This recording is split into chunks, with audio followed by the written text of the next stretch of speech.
দিল্লির ঐতিহাসিক লালকেল্লার সামনে ভয়াবহ বিস্ফোরণের পর দেশ জুড়ে ছড়িয়ে পড়েছে চরম আতঙ্ক। গোয়েন্দা সূত্রের খবর, এবার সেই আতঙ্কের ছায়া নেমে আসতে পারে কলকাতাতেও। ইতিমধ্যেই দিল্লির প্রতিটি রেলওয়ে স্টেশন, মেট্রো স্টেশন এবং জনবহুল এলাকায় জারি করা হয়েছে হাই অ্যালার্ট। প্রশ্ন উঠেছে, এই আতঙ্কের আগুন কি এখন রাজধানী থেকে বাংলার পথে ছড়িয়ে পড়েছে? বন্ধুরা, দিল্লির লালকেল্লা সংলগ্ন এলাকায় যে ভয়াবহ বিস্ফোরণ ঘটেছে, সেই ঘটনা এখন পর্যন্ত মৃতের সংখ্যা বেড়ে দাঁড়িয়েছে 13 জন। তদন্তে উঠে এসেছে ভয়ঙ্কর তথ্য। এটি কোনো সাধারণ দুর্ঘটনা নয়, বরং পরিকল্পিত ফিদাইন ধাসের জঙ্গি হামলা হওয়ার আশঙ্কা রয়েছে।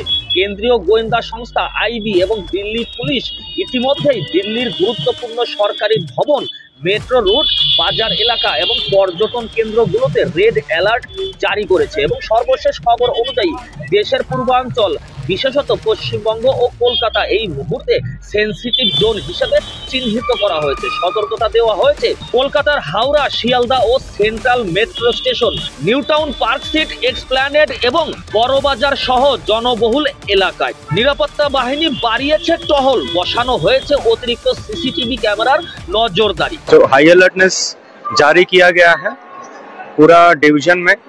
खास के जो मेजर स्टेशन से जैसा हावड़ा, बर्धमान है, सबसे ज्यादा फुटफॉल होती है, तो इन दोनों में क्यूआरटी जो क्विक रिएक्शन टीम होती है, तो इसमें आर्म्ड फोर्स को लगाया गया है एंट्री पॉइंट्स पे।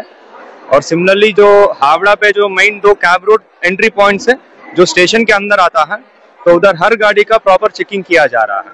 जैसा उनका बूट है उसको खोल के चेक किया जा रहा है, उसमें अंदर क्या क्या है। डॉग स्क्वाड को यूज किया जा रहा है, तो ये सब प्रिकॉशंस लिया जा रहा है। बैगेज स्कैनर्स ऑलरेडी काफी जगह लगी है स्टेशन पे, तो उससे और इंटेंसिफाई किया जा रहा है ताकि जो भी अंदर प्लेटफॉर्म के आ रहा है वो प्रॉपर स्कैन होने के बाद ही अंदर आ जाए। वो रैंडम तरीके से होती है, जो ट्रेन एस्कॉर्ट हम बोलते हैं, जिसमें ट्रेन के साथ सफर करते हैं।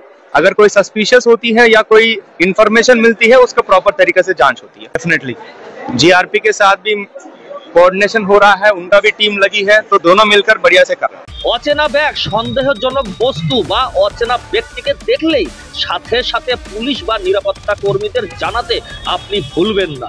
অতিরিক্ত ভিড়ে অযথা বিশৃঙ্খল বা আতঙ্ক ছড়াবেন না। সোশ্যাল মিডিয়ায় ভুয়ো খবর বা গুজব ছড়ানো থেকে বিরত থাকুন। এখন সময় আতঙ্কের নয়, সতর্কতার। আমরা সবাই যদি আমাদের চারপাশে সজাগ চোখ ও খোলা কান রাখি, তাহলে যে কোনো ষড়যন্ত্র বা নাশকতা অনেক আগে থেকেই আমরা থামিয়ে দিতে পারি, থামিয়ে দেওয়া সম্ভব। দেশ আমাদের, নিরাপত্তা আমাদের দায়িত্ব। তাই সবাইকে বলি, সতর্ক থাকুন, নিরাপদ থাকুন আর একে অপরের পাশে থাকুন। আমি দীপক সূত্রধর, তোমার দীপক থেকে দেশ ও মানুষের পাশে থাকার প্রতিশ্রুতি নিয়ে আজ এই পর্যন্তই। নমস্কার।